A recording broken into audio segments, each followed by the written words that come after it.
This 17 News at Noon podcast is brought to you by Clinica Sierra Vista. Welcome back to the 17 News at Noon podcast, where we share your news on your schedule. Well, good day. I'm Elena Ross. Governor Gavin Newsom just now offering a $50,000 reward for information leading to the arrest and conviction in the Bakersfield cold case murder of 4-year-old Jessica Martinez 32 years ago. On May 10, 1990, the young girl was playing in front of her home before she disappeared. 11 days later, Jessica's body was found buried in a cotton field on Bear Mountain Boulevard. To date, the case remains unsolved. The only suspect has been convicted killer Christopher Lightsey, a sexual predator who lived in the same apartment complex, but he was never charged for Jessica's murder. The Bakersfield Police Department has exhausted all investigative leads and requested this increased $50,000 reward be offered to encourage anyone with information to call police at 327-7111. The Kern County Secret Witness Program has also offered a $10,000 reward. Their number, 322-4040. And now to your court watch. Closing arguments are underway in the murder trial for Wendy Howard, who is accused of shooting and killing her ex-boyfriend Kelly Pitts in Tehachapi back in 2019 after confronting him over his alleged sexual abuse of their teen daughter. Howard claims she shot Pitts in self-defense as he hit her foot on an ATV during an argument, but prosecution witnesses testified Pitts wasn't facing her when he was shot. Howard faces up to 50 years to life in prison if convicted of first-degree murder. However, the jury can consider lesser charges, including second-degree murder, voluntary manslaughter, and involuntary manslaughter. We'll continue to follow this case as it goes to trial, and we'll let you know when the jury potentially reaches a verdict on our website, kgat.com.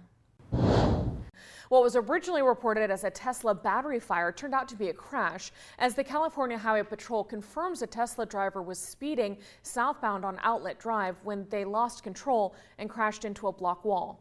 Officers say it was the crash that caused the electric car to catch fire. Officials say the driver not wearing a seatbelt and was ejected from the car, dying at the scene. It's unknown if drugs or alcohol played a factor in this crash. Our next debate coming up next Wednesday, October 26th, as 20th Congressional District candidates Kevin McCarthy and Marisa Wood will face off right here on KGET. The outcome of this race could affect the partisan balance of the U.S. House of Representatives in Congress, as Republicans need to gain a net of 5 districts to win a majority in the chamber. Of course, Kevin McCarthy is the House Minority Leader and has been in office since 2007. Marisa Wood is a junior high English teacher at the Fairfax School District. Their live debate is happening at 7 o'clock next Wednesday right here on KGET.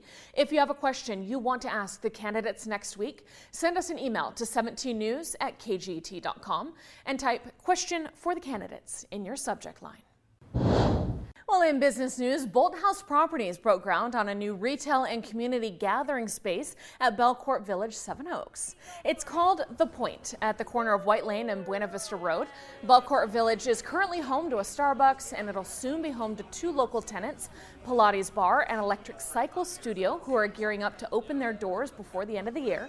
Other future tenants there at The Point will include Blue Elephant and Toastique, a gourmet toast company, 19th Hole Bar and Grill, Gelato Smitten, an extension of course, the popular Cafe Smitten, the first dry bar in Bakersfield, and the first drive-through Chipotle in Kern County. Hello, this is Tim Callahan with Clinica Sierra Vista, and we're excited to unveil the Community Health Center of the Future, our comprehensive care center. It's located right across the street from Memorial Hospital. We have every service under one roof, from family medicine, OBGYN care, dental services for adults and children, behavioral health, and much more. So find your way to better care at Clinica Sierra Vista this year at our comprehensive care center. Visit our website, clinicasierravista.org, for the latest on this project. We'll see you soon. Making news across Kern County, the city of Wasco is firing the Kern County Sheriff's Department and starting its own police force. In a unanimous vote, the Wasco City Council approved the creation of a startup team consisting of a police chief, a lieutenant, and a records administrator. It also approved nearly $600,000 to fund those 3 positions, along with capital expenses and administrative overhead. Mayor Gilberto Reyna has noted in the past that residents have complained about the sheriff's office not responding in a timely manner to their calls, or they say sometimes not responding at all. I think everybody involved believes that it is prudent to move that way. The Sheriff's Department, in my discussions with them, they see a point in the future where they may or may not be able to continue to populate the substations fully, and they've also said to me that they have no intention of leaving us hanging. Now, currently, the city pays the sheriff's office about $4.5 million a year for police services. Startup costs projected to be a little bit more than that, about $5 million. The city hopes to have their own police force up and running in about a year. And it's National Teen Driver Safety Week, so the California Highway Patrol is launching new Start Smart classes for young new drivers. Drivers between the ages of 15 and 19 years old are at a greater risk of being involved in fatal crashes. So the Start Smart program is a free 2-hour class designed to help teens learn how to avoid distractions, practice safe driving habits, and learn the consequences of making poor choices behind the wheel. Parents and teenagers can register for a Start Smart class by contacting the Bakersfield CHP at 396-6600 to sign up. 97 Kern County veterans are in Washington, D.C. right now for Honor Flight 45, visiting the war memorials built in their honor. This morning, they also toured the Capitol building, where Congressman Kevin McCarthy was there to greet them and give them a tour himself. Then they went to the U.S. Navy Memorial before having lunch. Tonight, they'll be attending an awards banquet, which will be streamed live on their Facebook page. Just search for Honor Flight Kern County.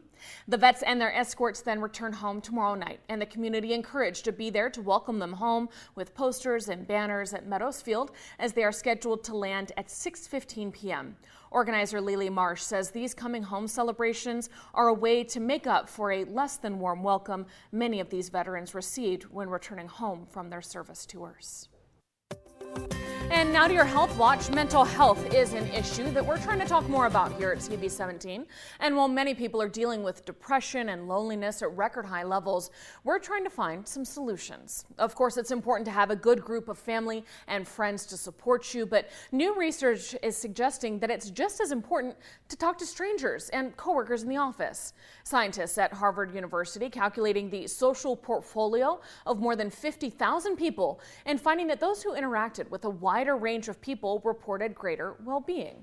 The study found that speaking to a broader range of people was more important for well-being than the time spent on each interaction or the total number of interactions.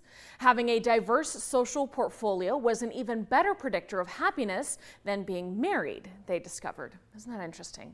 And a new small study is finding kids with strict parents are more likely to develop depression. Researchers in Belgium say an authoritarian style of parenting changes the wiring of a kid's brain, making them more likely to develop mental health issues. They say that's because harsh parenting can introduce an additional set of instructions on how a gene becomes hardwired into DNA. Researchers say the discovery could lead to a screening program to identify vulnerable individuals. The 17 News at Noon podcast is a production of KGET and Nexstar Media Group. For more on all of the headlines in today's show, head to kget.com.